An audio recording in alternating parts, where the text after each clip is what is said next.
Hello and welcome to Hope After. This is a space for couples walking through the impact of pornography on their marriage, and everything we share comes from lived experience. We've walked this road ourselves, and what we offer has been shaped through the healing and rebuilding God has led us through.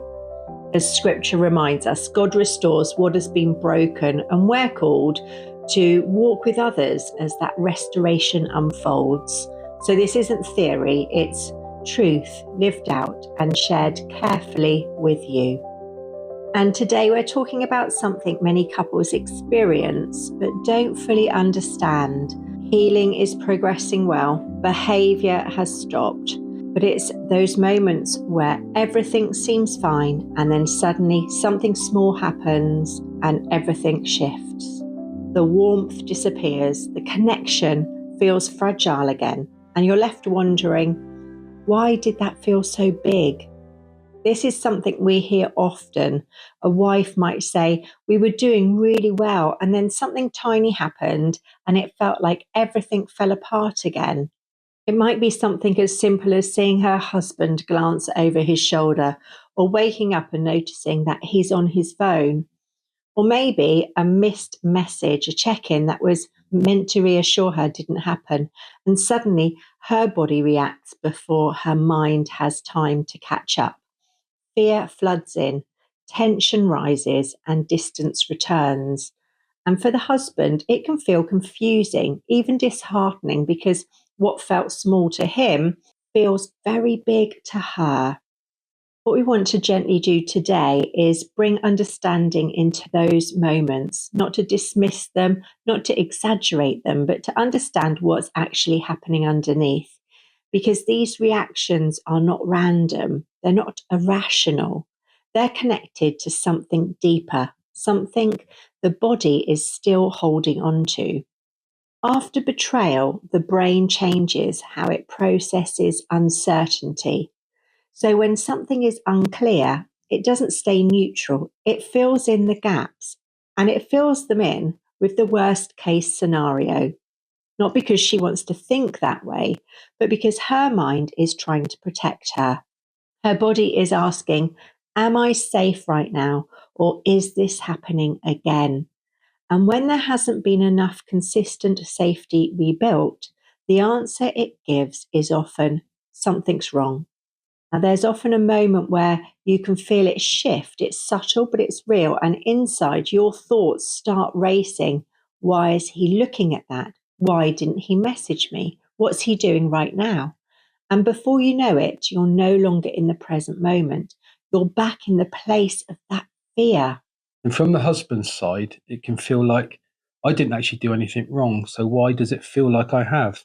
And that's where understanding matters, because these moments aren't just about what's happening now, they're connected to what hasn't yet been fully resolved. At the heart of these moments, it's not just the behavior itself, it's the absence of felt safety. You see, trust has been broken and it hasn't yet been fully rebuilt. So the brain cannot easily assume the best. It cannot naturally say everything is probably fine because it hasn't yet experienced enough evidence that things are consistently safe. Sometimes couples try to move forward by saying things like, you just need to trust me. But trust is not something that you can demand, it's something that's rebuilt. And in the early stages, especially, expecting immediate trust can actually create more pressure and more disconnection because her brain is not ready to give the benefit of doubt yet. Not because she's unwilling, not because she doesn't want to, but because she's still protecting herself. Now, there is a practical pathway through this, and we'll break it down into steps. Step one is to share the fear, not the accusation.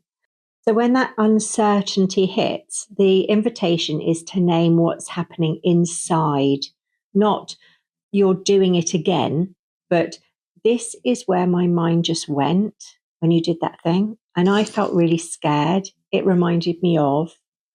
And that shift matters because it moves the moment from defense into vulnerability with your husband.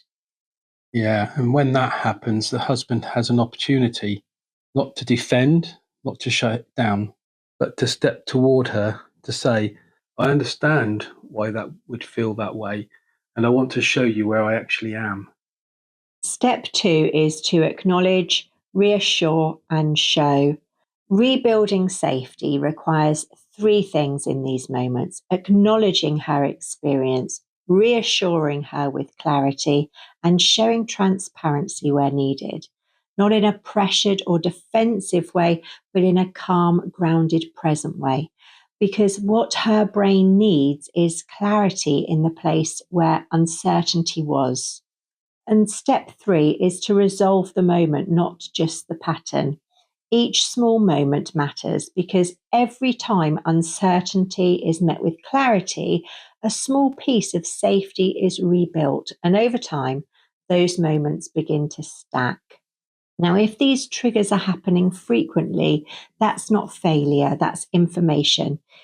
It's showing that there are still gaps in the overall sense of security. And those gaps often come from lack of consistent follow through, unclear recovery plan, the root issue not yet being addressed, or disconnection in the day to day relationship.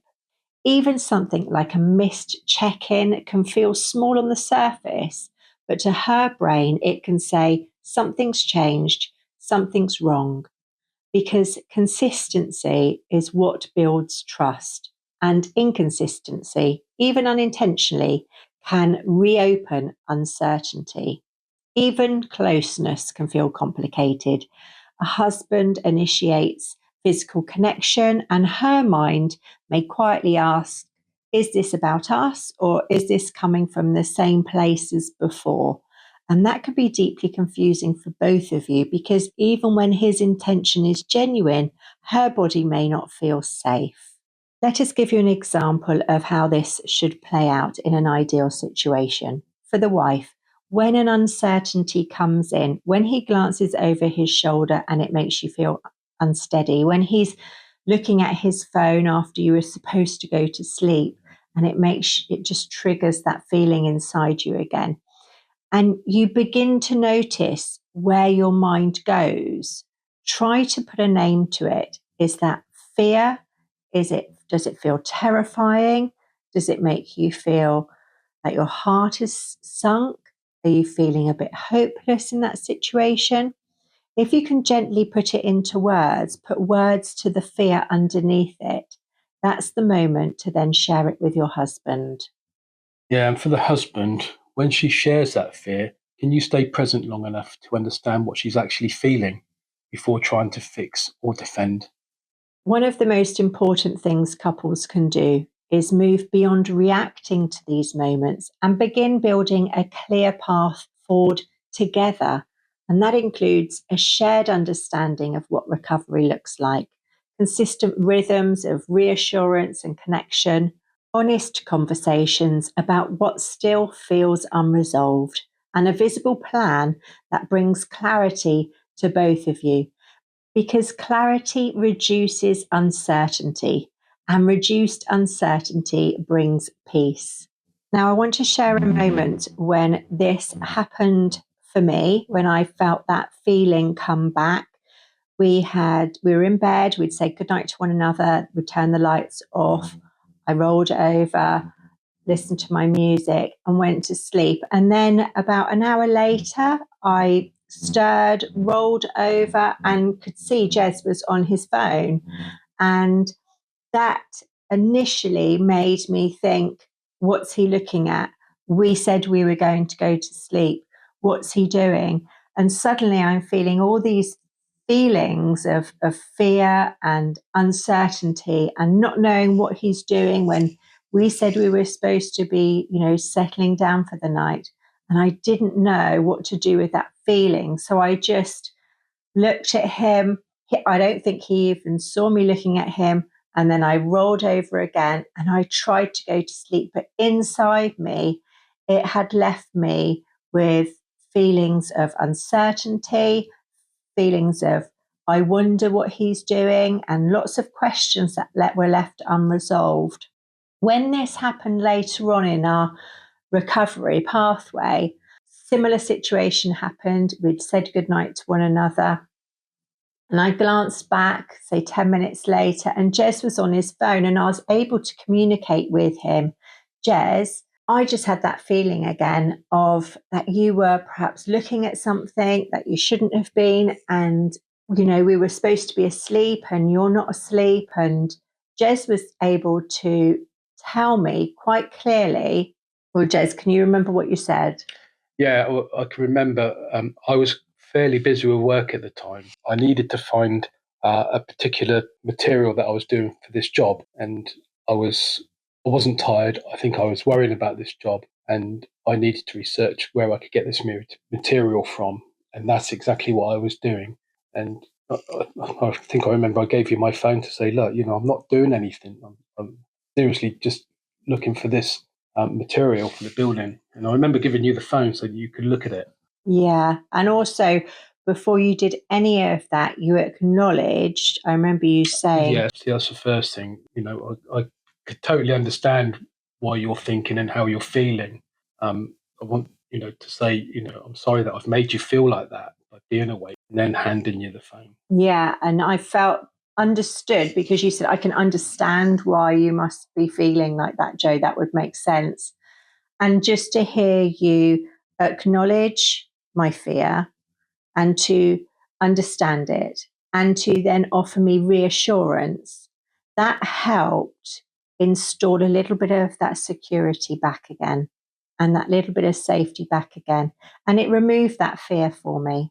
And it's that conversation that you need to practice again and again. It won't always go smoothly, but that was an example we wanted to share with you. Now, I do understand that these moments for the wife, they can feel exhausting because for her, the fear feels real. And for him, it feels exhausting because it's like nothing is ever enough. But when you understand what's underneath it, you begin to respond differently with patience, with clarity, and with intention. And slowly, those moments that once triggered fear become opportunities to rebuild safety. And if this is where you find yourselves caught in those repeated moments of uncertainty, you don't have to navigate it alone. Inside Hope After, we walk with couples through exactly this process, helping you move from confusion and reaction into clarity, steadiness, and rebuilding. You can find out more at hope-after.com. Thank you for joining us today. If this episode helped bring understanding or language to something you've been experiencing, you're not alone. There is a way forward and there is hope after.